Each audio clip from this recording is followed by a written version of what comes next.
Oración. El Hierontas Atanasio Mitilineos responde a dudas y preguntas. Las presentes transcripciones y traducciones han sido elaboradas a partir de las homilías originales en lengua helénica griega del venerable Hierontas y profeta Atanasio Mitilineos, el Nuevo Crisóstomo. La mayoría de las cuestiones planteadas provienen de jóvenes estudiantes del bachillerato. Índice 1. ¿Qué se puede decir sobre las fantasías que surgen durante la oración? ¿Y qué debemos hacer para tener mejores pensamientos simples o compuestos con la fantasía, meditaciones, reflexiones?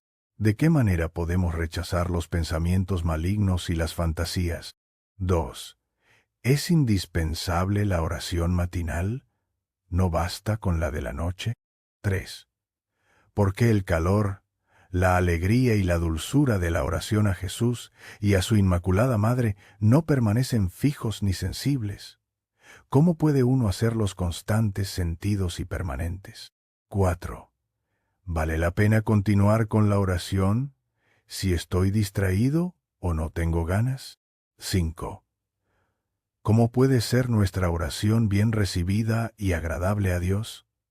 ¿Cómo podemos experimentar que, a través de la oración, el hombre habla verdaderamente con Dios? 6.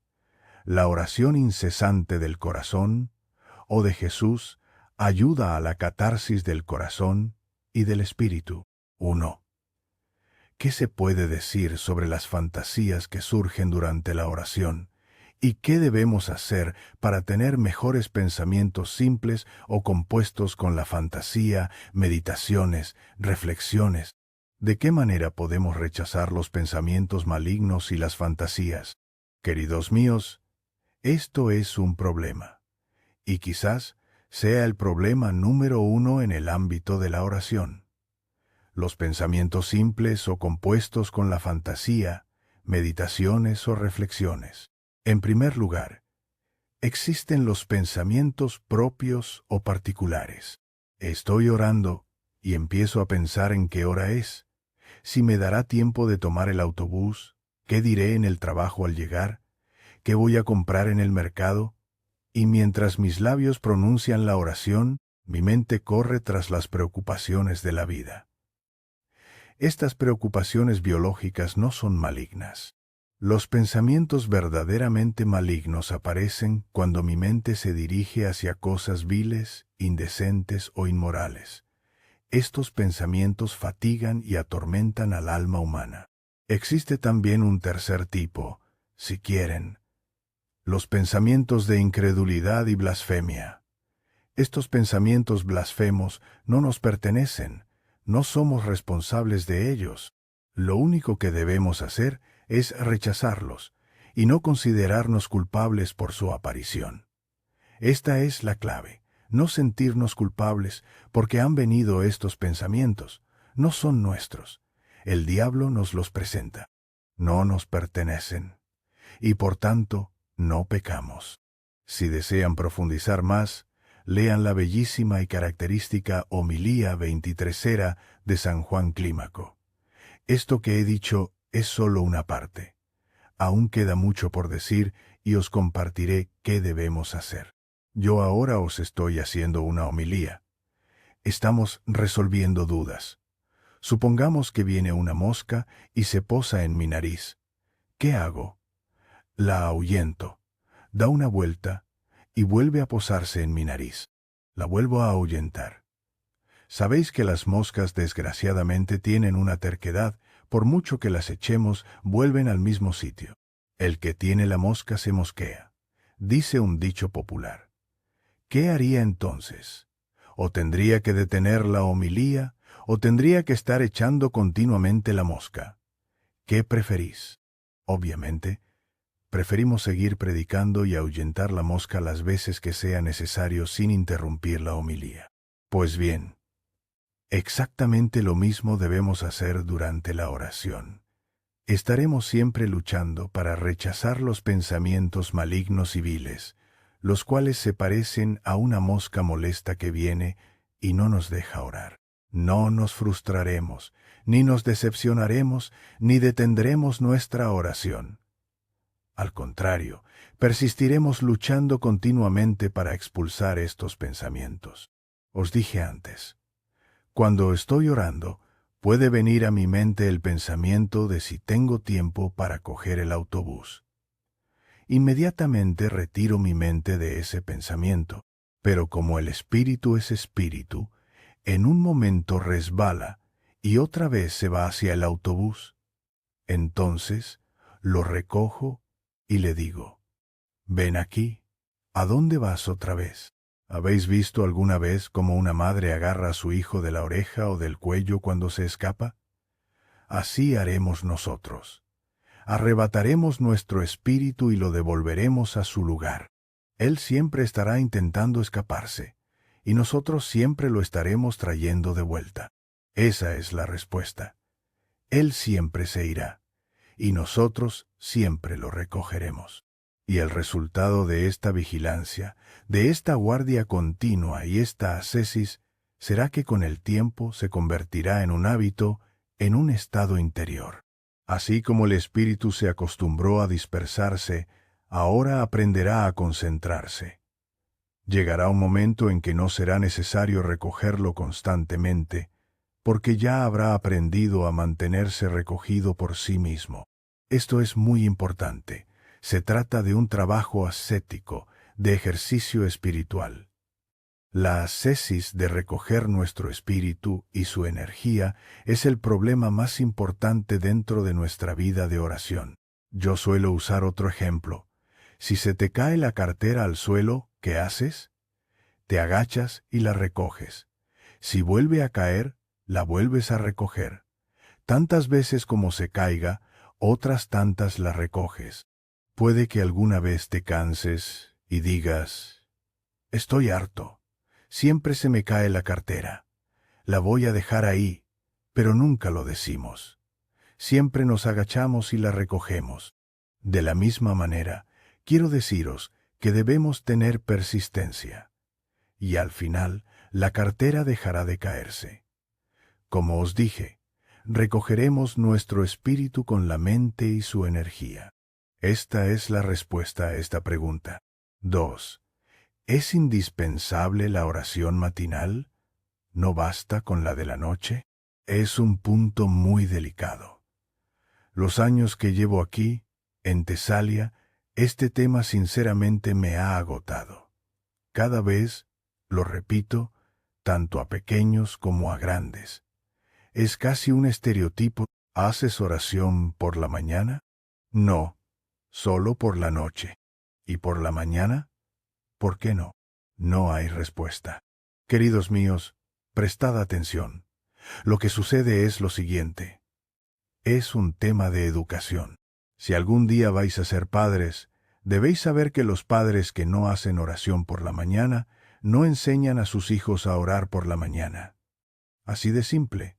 Es una cuestión de educación y de costumbre.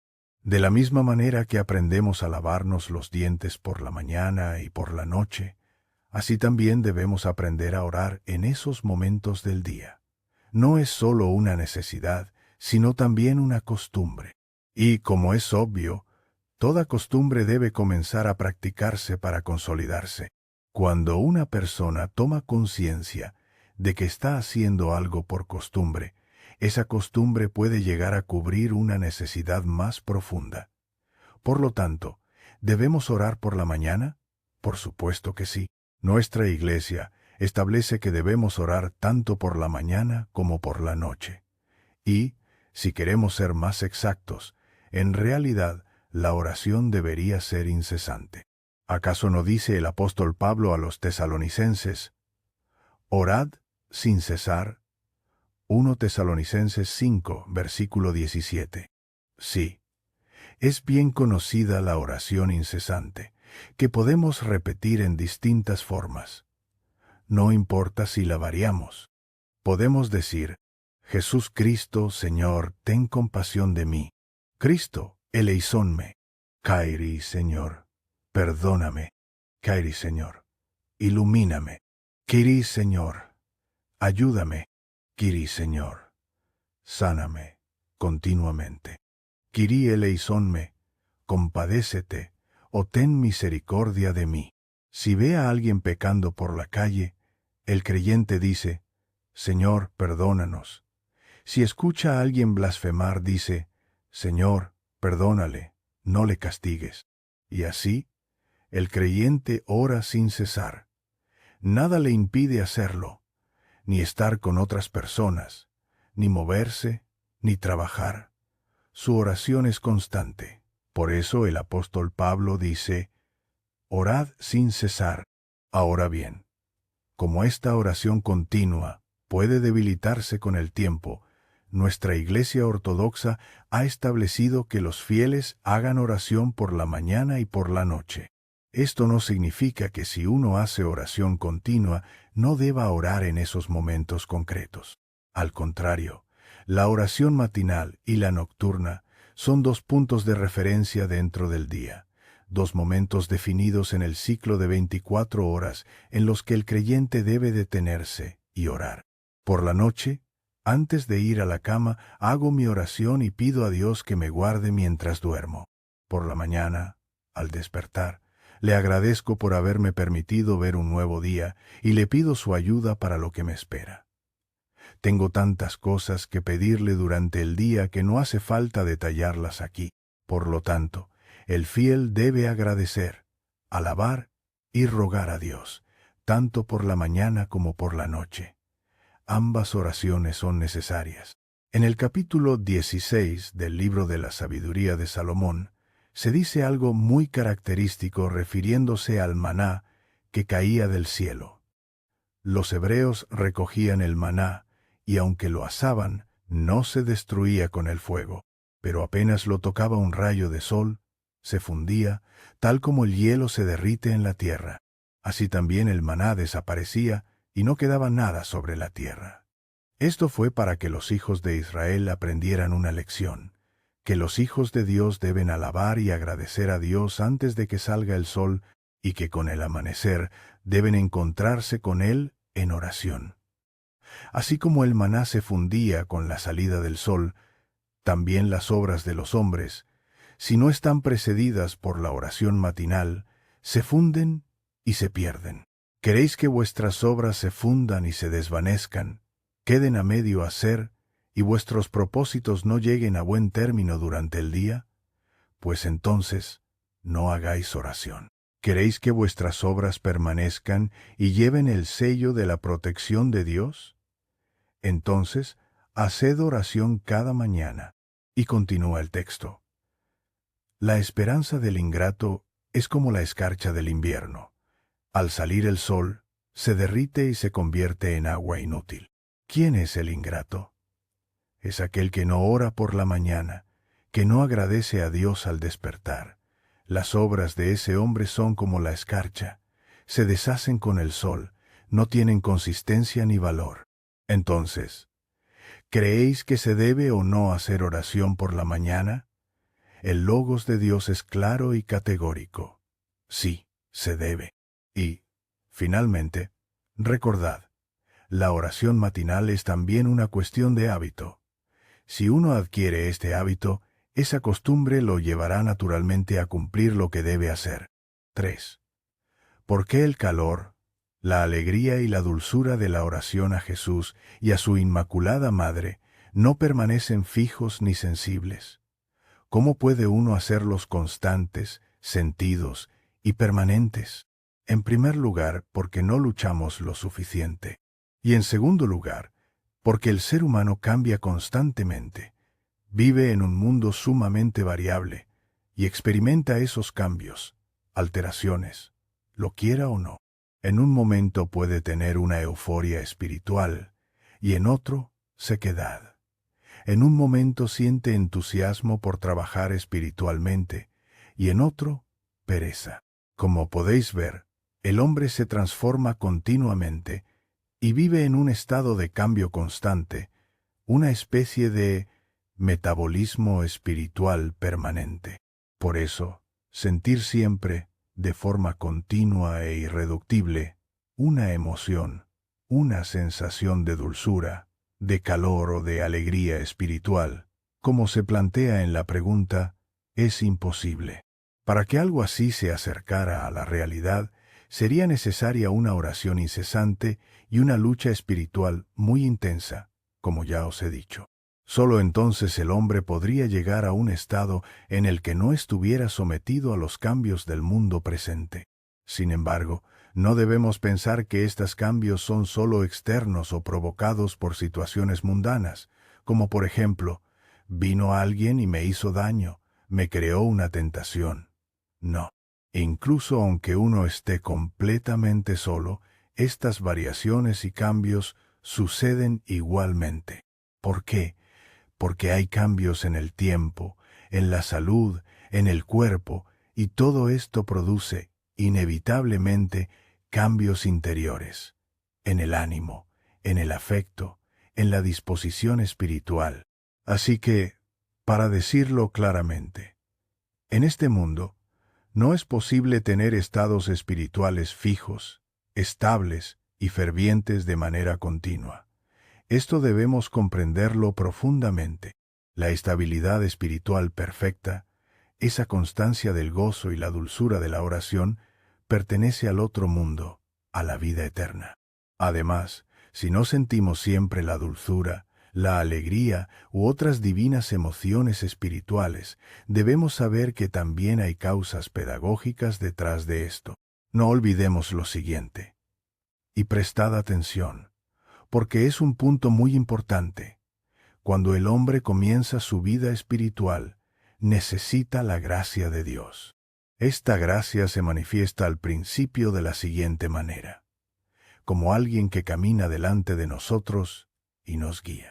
Pero cuando la gracia increada de Dios percibe que comenzamos a tener un poco de madurez, entonces pasa a caminar a nuestro lado. Es decir, seguimos sintiendo su presencia, pero ahora se nos permite tomar ciertas iniciativas en nuestra vida espiritual. Y cuando la gracia de Dios ve que hemos madurado aún más, o que es necesario que maduremos más, entonces pasa detrás de nosotros. Ya no la vemos ni la sentimos, pero nos observa atentamente. En ese momento, muchas veces creemos que hemos perdido la gracia de Dios. Sin embargo, no la hemos perdido, no se ha marchado. Simplemente, la gracia energía increada de Dios nos educa, nos forma, para que aprendamos a tomar la iniciativa en nuestra vida espiritual y aprender a luchar. Poned atención a este ejemplo. Un niño pequeño, mientras siente siempre la presencia de sus padres y no puede hacer nada sin ellos, nunca madurará. En algún momento, especialmente cuando empieza a caminar, el padre debe dejarle solo. El niño cae, se golpea, llora, pero el padre y la madre no se angustian. ¿Por qué? Porque saben que deben dejarlo caminar por sí mismo. Si lo sostienen continuamente, ¿cómo aprenderá ese niño a andar? No lo hará nunca. No desarrollará ni el ánimo ni la valentía necesarias para caminar solo. Del mismo modo, la gracia de Dios se oculta detrás de nosotros, y a veces incluso nos deja caer. Entonces nos herimos, tropezamos, lloramos, y decimos, «Señor, ¿me has abandonado?» No, no te ha abandonado. Simplemente te deja madurar. Y una de las formas más auténticas de madurez espiritual es aprender a pedir más y más intensamente la gracia de Dios. Y aún podríamos decir, en relación con lo que plantea la pregunta, ¿cómo podría uno fijar esta dulzura? Ya lo hemos dicho. Manteniendo siempre la catarsis y la pureza del corazón, junto con un anhelo constante por Dios. Es cierto que ese anhelo no es algo fijo ni permanente, pero debemos esforzarnos por mantenerlo tanto como nos sea posible. Hemos percibido y experimentado que cuando en nuestro interior existe ese anhelo de Dios, sentimos nuestro corazón lleno, pero cuando ese anhelo se va, sentimos una especie de vacío, como si nos hubiésemos vaciado por dentro. Os daré un ejemplo muy sencillo, para que veáis cómo fácilmente se vacía el hombre. Esto lo enseñan todos los santos padres, y no tenéis más que experimentarlo por vosotros mismos. Siempre que ya hayáis comenzado a vivir una vida espiritual ortodoxa, correcta, cuando estamos solos, o incluso acompañados por una buena compañía, solemos sentirnos llenos interiormente. Pero en cuanto empezamos, primero, a reír incesantemente, a hacer bromas constantemente y a molestar a los demás. Y segundo, cuando empezamos a hablar mal o a juzgar y acusar a personas ausentes, entonces, cuando volvemos a quedarnos a solas, sentimos que nuestra alma se ha vaciado. ¿Por qué sucede esto? Porque la gracia de Dios se ha retirado. Por eso, si tenemos cuidado con ciertas cosas, con lo que hablamos, con lo que permitimos que entre en nuestro corazón y nuestra mente, entonces nuestro corazón permanecerá lleno. Y un inciso más. ¿Puede uno alcanzar esto sin un guía espiritual? Seguro que no, porque sin guía espiritual, el hombre se vuelve autónomo y no es capaz de discernir con claridad. ¿Cuándo esto viene de Dios? ¿Cuándo viene del enemigo? ¿Cuándo es fruto de mi propia debilidad? Por eso, nuestro guía espiritual debe ser nuestro conductor en estos caminos, en estos senderos de la vida espiritual. Él nos enseñará a discernir, a caminar con seguridad y a no dejarnos engañar por los falsos sentimientos, por impresiones engañosas, por autoengaños y por el astuto maligno demonio. 4. ¿Vale la pena continuar con la oración si estoy distraído o no tengo ganas? Responderé con un ejemplo sencillo. Cuando estamos resfriados o nos ha alcanzado una gripe, ya sabéis que nuestra nariz no funciona bien y nuestro olfato se ve afectado. Comemos algo, pero lo sentimos sin sabor, insípido, porque el olfato no colabora. El gusto por sí solo percibe lo dulce o lo amargo, pero todos los demás matices del sabor vienen del olfato. Y como éste flaquea, la comida nos sabe a poco. Entonces pregunto, ¿solamente porque no sentimos sabor ni aroma, decimos que no vamos a comer? Porque, si no comemos, ¿acaso no moriríamos de hambre? Comemos, pues. A pesar de todo, lo mismo sucede con la oración. Puede que, en un momento dado, la mente se distraiga o se disperse. Puede que sintamos la oración como una carga pesada. Pero, aún así, orarás. Pase lo que pase. Quizá la oración no tenga buena calidad. Quizá no sea fervorosa ni concentrada. Pero la harás. Porque si dejas de orar hoy, ¿quién te asegura que mañana no te sentirás igual? O pasado mañana. Y esto es justamente el pretexto que el diablo usa para cortarte la oración. Decirte que no vale la pena, que cuando me sienta mejor, oraré. No, hijos míos, haremos nuestra oración por la mañana y por la noche. Estas horas prometidas, sin importar cómo nos sintamos. La calidad, basta con que haya oración. La calidad vendrá con el tiempo, con el esfuerzo. Está en nuestras manos mejorarla. Podemos decirnos, voy a recoger un poco más mi mente y mi corazón, para que esta oración sea más consciente, más viva. Esto en respuesta a vuestra pregunta. 5. ¿Cómo puede ser nuestra oración bien recibida y agradable a Dios? ¿Cómo podemos experimentar que, a través de la oración, el hombre habla verdaderamente con Dios? La oración es el alimento del alma. En algunos momentos sentimos claramente la necesidad de orar y percibimos la gran fuerza y energía sanadora divina que emana de la oración. Pero, ¿cómo lograr que cada día nuestra alma se vivifique con la oración? Ese es, en el fondo, el centro de esta pregunta. ¿Cómo puede nuestra oración ser agradable a Dios? Si quisiéramos representarlo con una imagen, pensemos en el relato del sacrificio ofrecido a Dios por Caín y Abel. Icónicamente, vemos que el humo del sacrificio de Abel sube recto hacia el cielo, hacia Dios.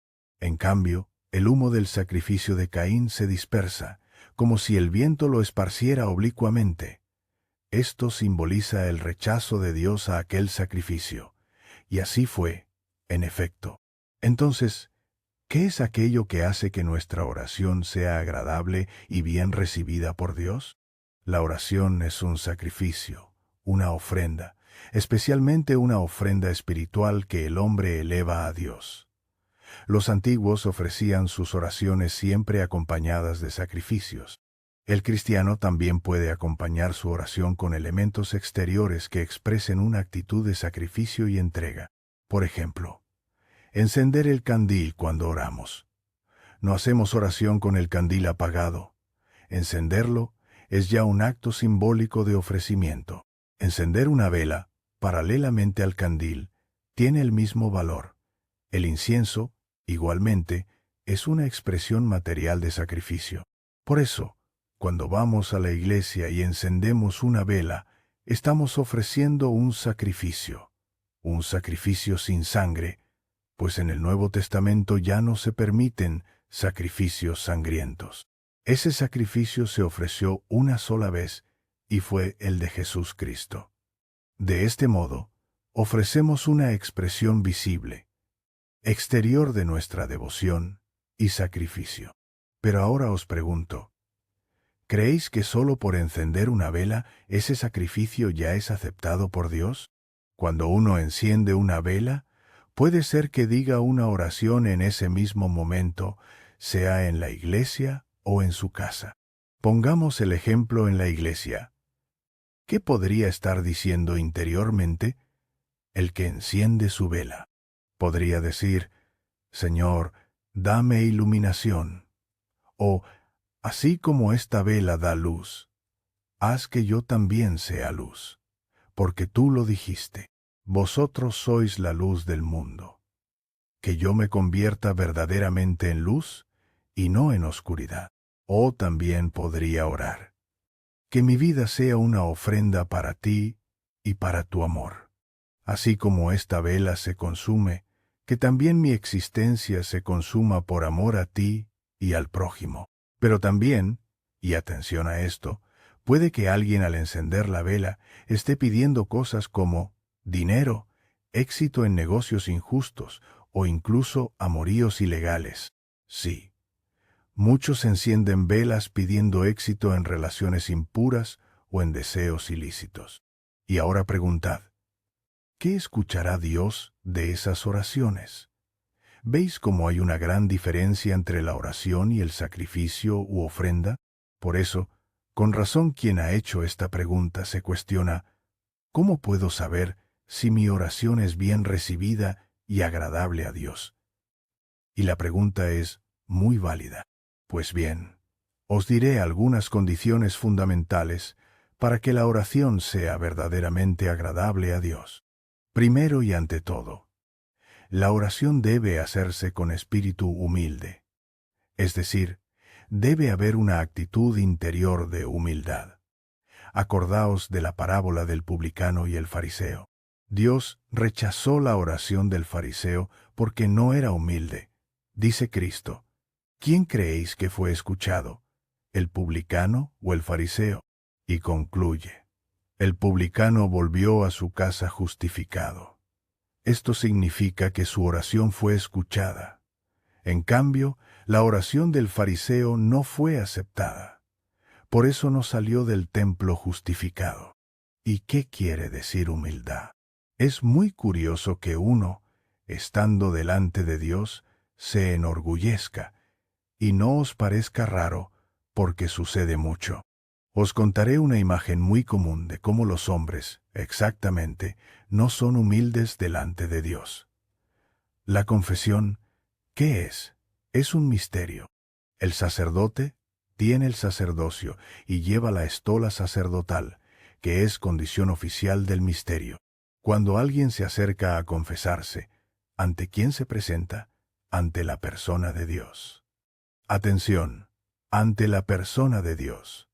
Pues bien, muchas veces los que se confiesan comienzan diciendo cosas como, yo soy buena persona, nunca he hecho daño a nadie, siempre he sido justo, me gusta la justicia. Esto lo escuchamos en abundancia.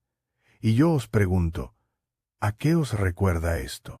Primero, a una falta total de autoconocimiento. Este hombre no tiene autoconocimiento, y quien no tiene esto, tiene orgullo. ¿Qué decía el fariseo en la parábola?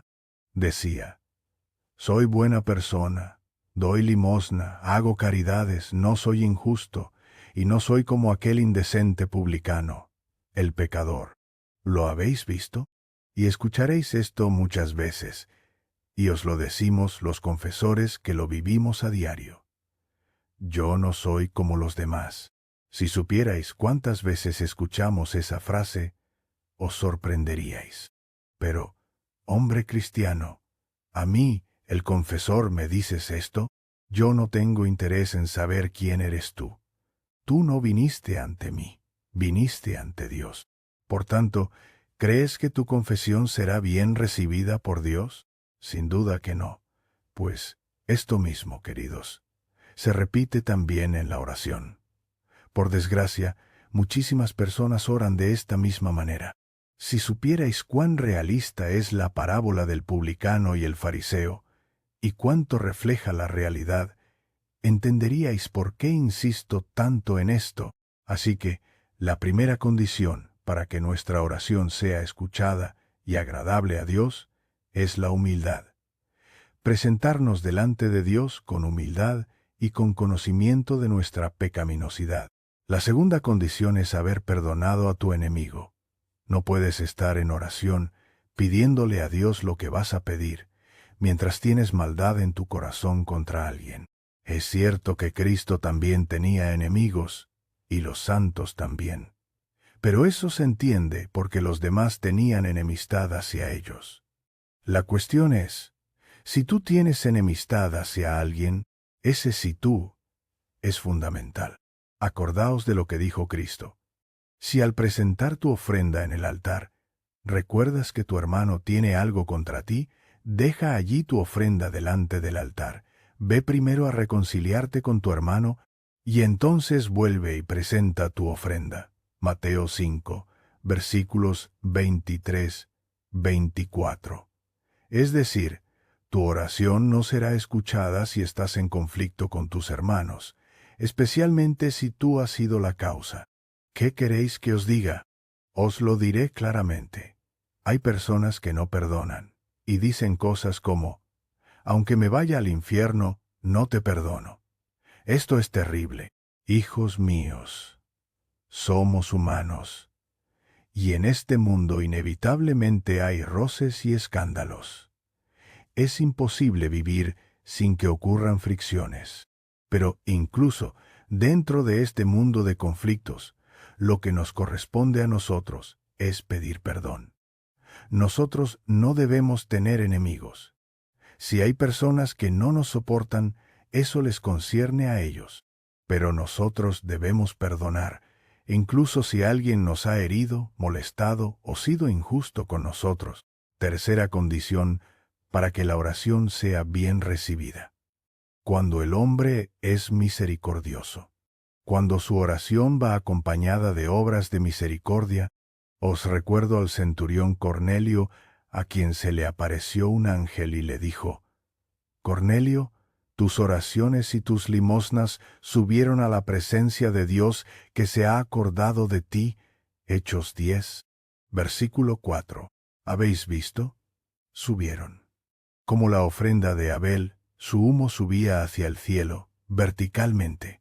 En cambio, el humo de Caín era desviado, como llevado por el viento, y no llegaba a Dios. Así también es la oración. La que va acompañada de misericordia, sube rectamente y es agradable a Dios. Esto es un elemento muy importante, y no debemos olvidarlo. Cuarta condición. Cuando la oración está acompañada de ayuno. Esto es evidente. Aunque no ayunamos siempre, tampoco debemos pensar que sin ayuno no debemos orar. Por ejemplo, si durante los 50 días después de la resurrección no ayunamos, no significa por eso que no debemos orar. Pero también tenemos tiempos establecidos para el ayuno. Las 2 cuaresmas, Navidad y Pascua, los miércoles y viernes y otras fechas señaladas. ¿Por qué ayunamos? Porque, como dice San Pablo, para dedicarnos con perseverancia a la oración y el ayuno, cf. 1 Corintios 7, versículo 5. Oración y ayuno van de la mano. Los padres dicen que el ayuno da alas a la oración, la vuelve ligera, viva, penetrante. Cuando llenamos el estómago y también bebemos vino, ya no tenemos ganas de orar. Hoy, muchos comen y beben todo el año sin medida y luego dicen que no pueden orar. Claro, no pueden, no es posible. Pero cuando ayunamos, entonces oramos con dulzura, con belleza, con concentración. Y cuando decimos ayuno, no hablamos solo de cambiar los alimentos, sino también de reducir la cantidad. ¿Queréis un ejemplo? ¿Por qué el domingo por la mañana, aunque no comulguemos, vamos sin comer a la iglesia? Esta es la razón, porque el ayuno fortalece la oración. Claro está, si una persona se desmaya o está muy débil, entonces puede comer. Esto no lo hace por gula, sino por necesidad real. A veces el diablo provoca esto también, y hay que discernir. Pero si está médicamente justificado, se permite. El ayuno lo encontramos en el Antiguo y en el Nuevo Testamento. La Iglesia nunca ha iniciado y encomendado una misión sin ayuno. Por ejemplo, San Pablo con Bernabé, antes de su primera misión a Chipre, ayunaron ellos y toda la Iglesia. Cf. Hechos 13, versículos 2-3. Un libro muy antiguo llamado Didache, la enseñanza de los 12 apóstoles, habla del ayuno antes del bautismo. Así que, en cada obra importante, especialmente en la oración, el ayuno hace la oración agradable y bien recibida por Dios. Quinta condición: no pedir cosas materiales, sino espirituales. El Señor nos dijo: buscad primero la realeza increada de Dios y su justicia, y todo lo demás se os dará por añadidura. Mateo 6, versículo 33. ¿Qué significa todo lo demás? Las cosas materiales. Hijos míos, pidamos la realeza increada de Dios y la vida espiritual. Lo demás vendrá solo. No digamos: Dios mío, dame dinero, dame dulces, pan, ropa. No, eso no vale. Si buscamos la justicia de Dios, su virtud, su santidad y su realeza, entonces Él, que es nuestro Padre y sabe lo que necesitamos, nos lo dará. Sexta condición: orar por las necesidades del otro. Esto es muy importante. Aquí incluso podemos pedir cosas materiales, pero para el otro. Atención, para el otro. San Isaac el Sirio dice algo bellísimo en su Logos 30. Sea que tu prójimo tiene hambre, o está sufriendo, o está de luto, o ha fracasado en algo, sea lo que sea, cuando tú, en tu oración personal, tomas sobre ti su sufrimiento y lo presentas ante Dios, entonces te conviertes en una fuente de misericordia, y Dios comenzará a conceder lo que tú pides por Él. Hijos míos, muchas veces preguntamos: ¿la oración hace milagros? Ciertamente que sí. Es bien conocido que los santos, orando, hacían milagros. Y ahora os pregunto: ¿queréis también vosotros hacer milagros en vuestra vida? Obviamente, no por vanagloria, sino con humildad. Entonces, pongámonos en oración con esa primera condición que mencionamos al principio, la humildad, y pidamos a Dios, no para nosotros mismos, sino por los demás, por sus necesidades espirituales y también por sus necesidades materiales. Por ejemplo: Señor, mi compañero de clase o de trabajo no tiene habilidad mental. Intenta, pero no puede. Dale luz para que pueda entender y avanzar en sus estudios. O también: Padre mío, el padre de mi compañero es un hombre que lleva una vida descuidada. Te ruego, dale tu misericordia para que se arrepienta y cambie de mentalidad y así entre en tu camino. Hijos míos, si oráis por causas ajenas de esta manera, veréis con vuestros propios ojos milagros, y esto os lo aseguro. Esto lo certifica San Isaac el Sirio, y también la experiencia de los santos, que así se hacen los milagros. Pero Dios quiere algo más todavía. No basta con orar por las necesidades del prójimo, debemos orar también por nuestros enemigos. ¿Y qué nos dice el Señor? Orad por los que os persiguen y os insultan. Mateo 5, versículo 44. Es decir, por aquellos que os molestan, os crean problemas, os hacen la vida difícil. Cuando oramos también por ellos, nuestra oración se vuelve preciosa a los ojos de Dios y es escuchada con agrado.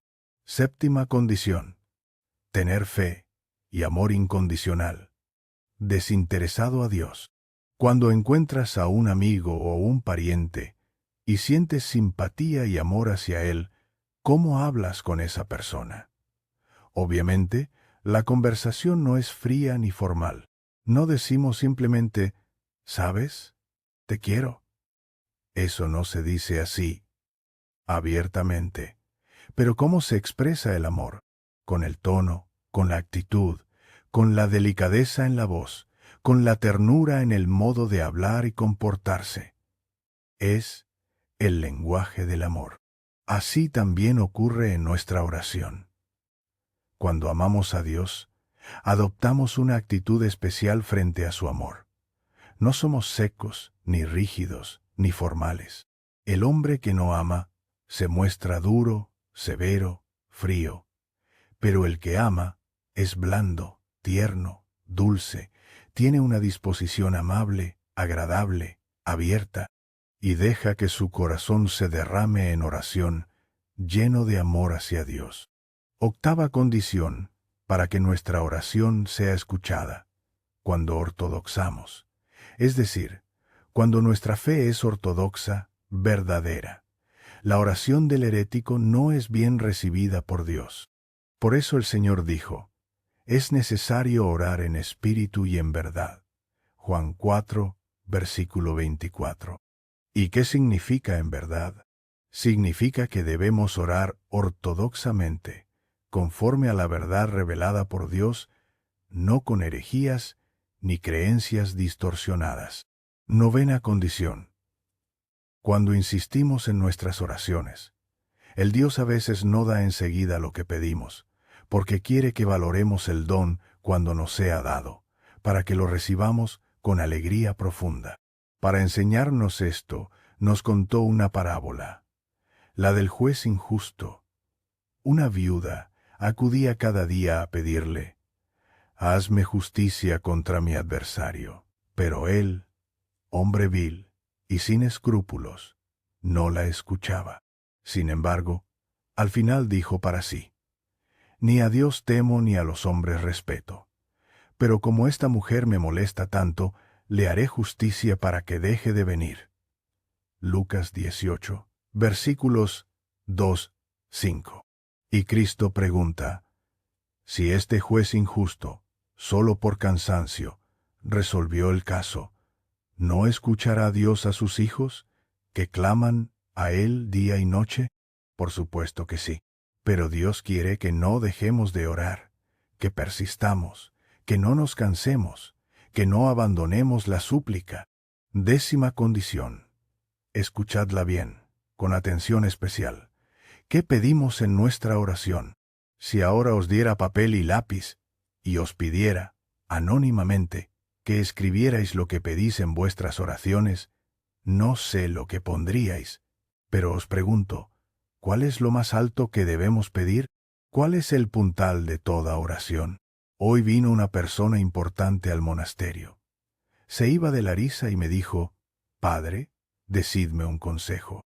Yo le respondí: te deseo y te bendigo, para que entiendas que lo que más nos hace falta es tener el Espíritu Santo. Y eso debes pedir en tu oración. Me dijo: gracias, pero ¿qué más? Le respondí: nada más, porque si tienes el Espíritu Santo, lo tienes todo. Escuchad esto bien, lo tenemos todo. Lo más alto que podemos pedir es: Señor, dame tu Espíritu Santo. Padre Santo, Padre Celestial, concédeme tu Espíritu Santo, porque el Espíritu Santo es Dios. Es una persona divina, una hipóstasis. Decimos: Padre nuestro, danos el Espíritu Santo, porque el Espíritu procede del Padre. Decimos: Señor Jesús Cristo, envíanos tu Espíritu Santo, porque el Espíritu se envía por el Hijo, no que proceda del Hijo. Esto es la herejía del maldito Filioque, sino porque es enviado por él. Es como una carta que nuestro Padre ha escrito, y nos la da por medio del Hijo para que llegue a nosotros. Y también oramos directamente al Espíritu Santo: Espíritu Santo, ven a mí. Porque es Dios, y como Dios también nos dirigimos a Él. Dice San Pablo en la Epístola a los Romanos: el Espíritu Santo viene en ayuda de nuestra debilidad. Porque no sabemos orar como conviene, pero el Espíritu intercede por nosotros con gemidos inefables. Romanos 8, versículo 26. Es decir, el Espíritu Santo intercede, ora dentro de nosotros, sobreorando, incluso cuando no sabemos qué decir. Por eso os digo, hijos míos, lo necesitamos en nuestra oración y también en toda nuestra vida, porque el Espíritu Santo es insustituible, y si lo tenemos todo. 11ª condición para que nuestra oración sea escuchada por Dios. Cuando en la oración hay lágrimas, no os asombréis de esto. Sí, se llora en la oración, y no es algo extraño, sino algo profundamente espiritual. Dice un salmo: los que siembran entre lágrimas, con gozo cosecharán. Salmo 124, versículo 5. ¿Qué son las lágrimas? Las lágrimas son como la lluvia sobre el campo. Imagina que siembra semillas en la tierra. Si no cae la lluvia, esas semillas no brotarán. Así también, en el campo del alma, cuando sembramos nuestras súplicas a Dios, las lágrimas son como la lluvia espiritual que hace brotar nuestra oración. Pero atención, las lágrimas no deben convertirse en un fin en sí mismas. Algunos se deleitan con las lágrimas, buscan emocionarse para sentir placer. Esto no es correcto, dice San Nilo el Sinaíta en la Filocalía. Utiliza las lágrimas para conseguir cualquier petición, porque tu Señor se alegra al verte orar con lágrimas. Pero ten cuidado, no conviertas en pasión aquello que fue dado para combatir las pasiones, porque si haces de las lágrimas un objetivo, puedes llegar a ofender a Dios, que fue quien te dio esta gracia. Así que, las lágrimas son un medio, no el objetivo, un don que acerca a Dios, no una emoción que se busca por sí misma. Aún más, como afirma San Nilo el Sinaíta, ¿cómo podremos adquirir una oración que sea agradable a Dios? Cuando hayamos recibido el carisma de la oración. ¿Existe realmente este carisma? Sí, hijos míos. Es lo que decimos de ciertas personas: este hombre es un hombre de oración. ¿Y qué significa eso? Significa que su corazón está siempre vuelto hacia Dios, que ama tener una continua referencia a Dios en todo momento y lugar. Esto es el carisma de la oración, y es muy raro, muy valioso. ¿Qué debemos hacer entonces? Debemos pedir a Dios que nos conceda este carisma, que nos haga personas orantes, que no hagamos nada sin oración, que nos volvamos orantes en todo momento del día. No solo orar por la mañana y por la noche, aunque eso es importante y os lo ruego, sino también cuando sales del coche, cuando entras en el autobús, cuando caminas por la calle, cuando subes a casa o entras en una tienda, en cada momento una referencia a Dios. Señor, ilumíname. Ten misericordia de mí. Ayuda a esta persona. Sáname. Guíame. dame tu paz, muéstrame tu voluntad. Esto es lo que San Gregorio el teólogo llama la memoria de Dios. Y dice, tener memoria de Dios es más necesaria que la respiración, porque esta memoria genera oración, y la oración verdadera nos eleva hacia lo alto. 6. La oración incesante del corazón, o de Jesús, ayuda a la catarsis del corazón y del espíritu. La oración es, Kyrie Jesús Cristo, eleison me. Esta oración se llama incesante porque no cesa nunca. Crea una memoria continua de Jesús Cristo y contiene los siguientes elementos. Cuando decimos Kyrie Jesús Cristo, empleamos tres nombres que pertenecen a una misma persona. Lo llamamos Kyrios, Señor, Jesús y Cristo. Esta es la primera parte, que se refiere al nombre. La segunda parte de la oración es eleison me. La oración completa consta, pues, de dos partes. Una se refiere a Cristo y la otra a mí mismo con el eleison me. Eleison me es una expresión general que abarca toda petición. Compadécete de mí, ten misericordia, dame caridad, ayúdame, sáname, alíviame, etc. Pero lo más importante es el nombre, porque es en la dinami del nombre de Cristo donde reside todo el fruto y la cosecha espiritual. En concreto, cuando decimos Kyrie, Señor, confesamos la divinidad de Jesús. Cuando decimos Jesús, confesamos su humanidad, es decir, que es perfecto Dios y perfecto hombre. Por lo tanto, la expresión Kyrie Jesús es una confesión de que Cristo es Dios, hombre. Esto es algo enorme, grandioso, confesar la naturaleza divino-humana de Cristo.